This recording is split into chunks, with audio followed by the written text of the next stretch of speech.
हर हर महादेव मित्रों। अभी अभी बैठे बैठे मुझे एक छोटी सी कहानी याद आई जो मैंने किसी संत के मुख से सुनी थी। उन्होंने कहा कि एक व्यक्ति था जो प्रभु शिव का और माता पार्वती का बहुत भक्त था। नित्य वह मंदिर जाता था और उनकी पूजा अर्चना के उपरांत धन की आकांक्षा से उनसे प्रार्थना करता था, क्योंकि उसको आर्थिक तंगी का सामना करना पड़ रहा था। उसका नियम था वो डेली जाना मंदिर और पूजा अर्चना करके प्रभु से अपनी आर्थिक तंगी को दूर करने के लिए प्रार्थना करना। तो वो एक छोटा सा गांव था जहाँ वो रहता था और वहाँ से थोड़ी दूर पे मंदिर था, लेकिन रास्ता जो था वो थोड़ा संकरा था जहाँ से वो जाता था। तो माता पार्वती की उसके ऊपर दया आई और उन्होंने माता शिव जी से कहा कि प्रभु, आप देख रहे हो इतने समय से ये भक्त आपकी सदैव मंदिर आता है, पूजा करता है और प्रार्थना करता है, उसके बाद भी आप उसकी प्रार्थना नहीं सुन रहे। तो माता पार्वती जीव का प्रतिनिधित्व करती हैं। वो कहती हैं कि आप क्यों नहीं पूरी कर रहे हैं इनकी कामना, आप इनकी कामना पूर्ण करो। तो प्रभु ने कहा कि समय से पहले कभी किसी को कुछ नहीं मिलता, लेकिन माता ने हट किया कि नहीं, आप कुछ करना पड़ेगा इसके लिए। तो प्रभु ने कहा ठीक है, बताओ क्या करना है। तो माता ने कहा ठीक है, वो जिस रास्ते से जाता है उसके आने से थोड़ी देर पहले एक सोने से भरी पोटली उसके आगे आप रखवा दीजिए। जब वो निकलेगा वहीं से पास सामने से, तो वो उसको देखेगा, उठाएगा तो उसको सोना प्राप्त होगा, तो जिससे क्या होगा, उसकी आर्थिक समस्या जो है वो दूर हो जाएगी। तो प्रभु ने कहा ठीक है। प्रभु ने वैसा ही कहा जैसे माता ने कहा उनसे करने के लिए। वो भक्त नित्य मंदिर जाके दर्शन करके लौट रहा था और अचानक उसके मन में एक विचार आया कि मैं तो रोज़ इस रास्ते से जाता हूँ, लेकिन जो नेत्रहीन लोग हैं वो कैसे रास्ता चलते होंगे। मैं तो रोज़ इस रास्ते से जाता हूँ, मुझे आदत है इस रास्ते से जाने की।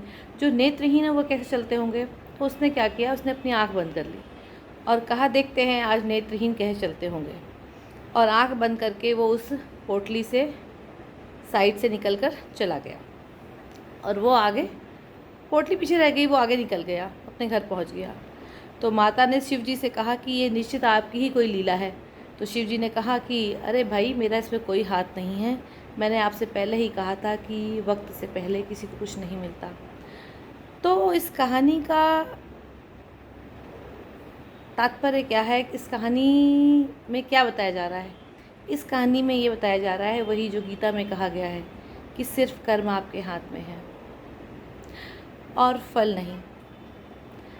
कर्म करते रहिए, जितना भी समय लगे। जैसे पत्थर पे भी एक रस्सी चलते चलते एक बार निशान डाल देती है। पत्थर जो गंगा के समीप होते हैं, कितने भी वो पैने हों, लेकिन गंगा का पानी या नदी का पानी नित्य उसके ऊपर से चलते चलते उसको गोलाकार कर देता है। वैसे ही हमें, हमारे हाथ में सिर्फ कर्म और प्रार्थना है, तो हमें सिर्फ अपने कर्म करते रहने चाहिए। ये नहीं सोचना चाहिए कि हमने 40 दिन के लिए किया, 21 दिन के लिए किया या 11 दिन के लिए किया। ये सब नहीं। प्रभु से जुड़ने का मतलब ये है कि आप नित्य उनकी सेवा करें और प्रार्थना करें। प्रार्थना हमारे हाथ में है और निश्चित ये बात तो 200% सच है कि प्रार्थना अवश्य सुनी जाती है। थोड़ी देर हो सकती है, कहते हैं वहाँ पे उस ऊपर वाले के यहाँ देर है, अंधेर नहीं। तो इस बात को सदैव याद रखिए। कभी हताश मत होइए कि मैं इतना प्रभु की पूजा कर रहा हूँ, मेरी ये मनोकामना पूर्ण नहीं हो रही। प्रभु निश्चित ही आपको देंगे। और भोलेनाथ बाबा तो कहते हैं कि भावी मेट सके त्रिपुरारी। हालांकि उनके हाथ में है, लेकिन आपकी पूजा में, आपके समर्पण में कितनी शिद्दत है, कितना समर्पण है, वो ये बात तय करता है। तो आप समर्पित होकर भोलेनाथ की पूजा करें, आराधना करें। वो सब कुछ देने वाले हैं। कोशिश कीजिए शिव नाम जाप करें ज़रूर, चाहे एक माला करें। उसके बाद धीमे धीमे आपकी याद पड़ जाएगी। भोलेनाथ की आराधना करें। बस मेरी यही आप सभी से विनती है। हर हर महादेव।